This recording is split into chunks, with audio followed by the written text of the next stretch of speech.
Yuna Irma kedatangan tamu. Fan-fannya di Korong Batu Caluang.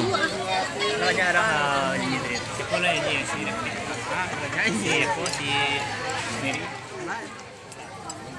Kau fan-fannya Yuna Irma di Korong Batu Caluang. Fan-fannya Bob Kodak.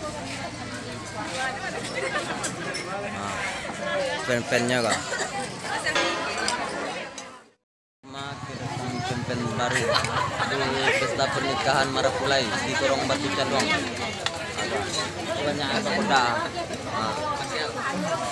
Banyak apa Kodak. Tamu Yuna Irma.